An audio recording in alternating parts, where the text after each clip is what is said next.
So we're chasing that like a bigger endorsement from the NHS and those bigger funding pots, really. So they're two key priorities of ours.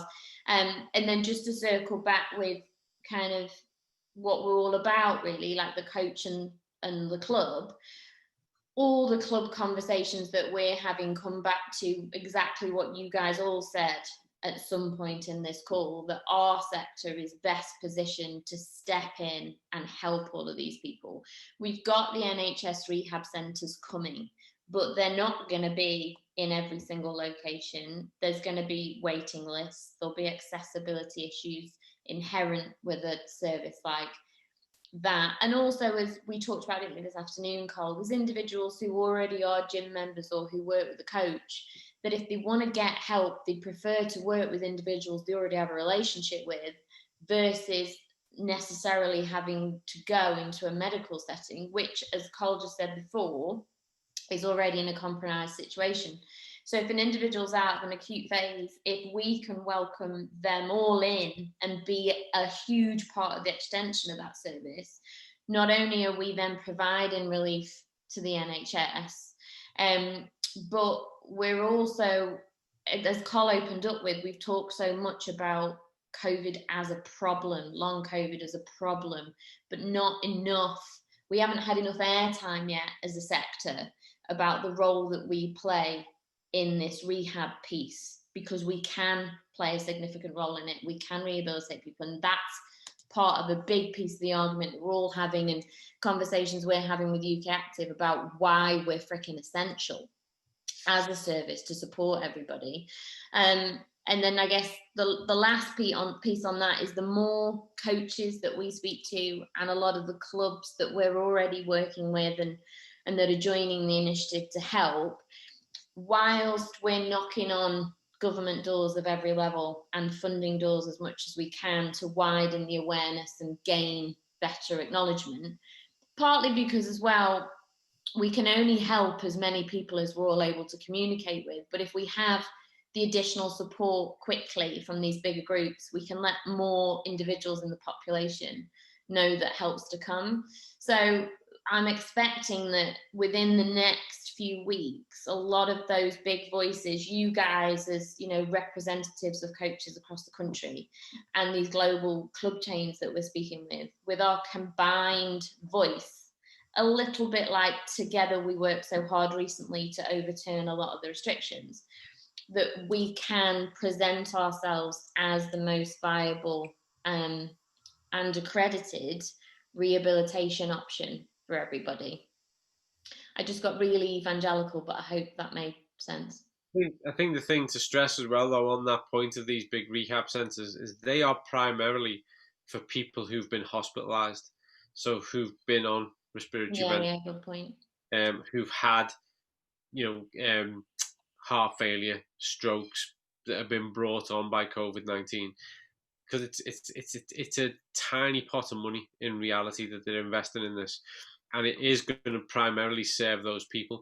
And an important thing to have in your armory, Ben, Chris, Dave, when you're speaking to a GP surgery, is that what they despise, what they hate, are people who've presented with a problem, taken up GP surgery time, had whatever direction they've been given or medication go, and come back for the same reason, or a deterioration of the same reason.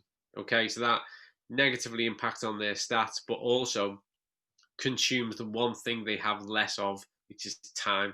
So when you speak to them and you say, look, because of post-viral fatigue, because of the levels of physical deconditioning that are left in the wake of COVID-19, these people are likely to come back because the situation will have deteriorated over something that actually could be repaired and restored by us. So this is going to be someone coming back to you because it's not prescribable via pill. They're going to report, they're going to tell you that they feel fatigued, boom, boom, boom, and they will keep coming back because all you can do in that instance is address symptoms. Whereas half the money spent on supporting us in working with that individual and improving, overcoming that physical deconditioning and that post-viral fatigue means they're gone. They've seen you once, they've come to us, and now they're no longer your concern. And every week that goes by that they're not returning to your surgery, they're no longer a patient. They are now just a participant who's figuring out and making better health choices and moving their health status forwards. So that's what it's just important to know they hate that. Re-referrals, hate it. Mm. And also, if it's useful to know, we've got coming down the pipe like a really simple one pager, which came off of the request of a few grad coaches who'd been having those initial conversations with GPs who were indeed receptive, but just to fast, what they were then needing to do was bring us into some of the conversations to answer and respond to some of the questions that the GPs had.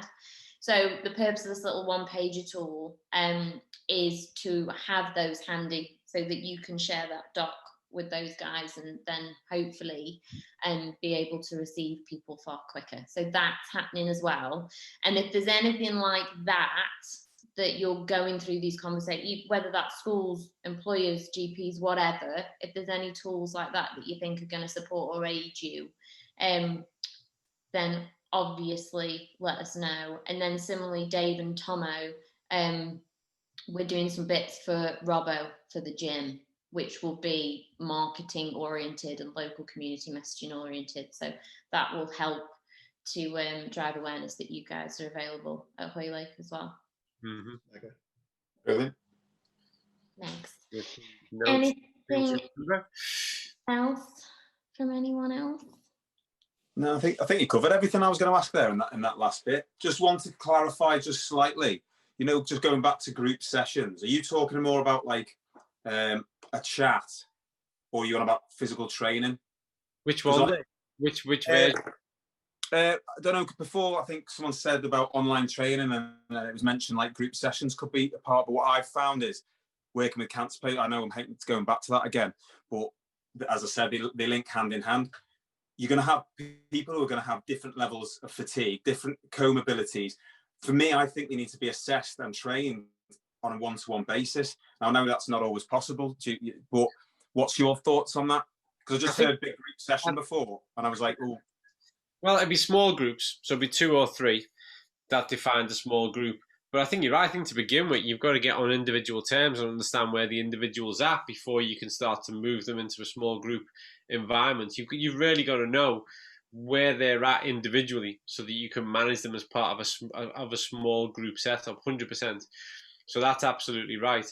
But it could be that in the first instance, whilst you are starting to set the wheels in motion with regards to them being contemplative maybe over some of the lifestyle choices, where you're doing sessions that are based on how they can identify and target opportunities to increase general activities of daily life and physical activity, and even start to get your kind of nutrition messaging across.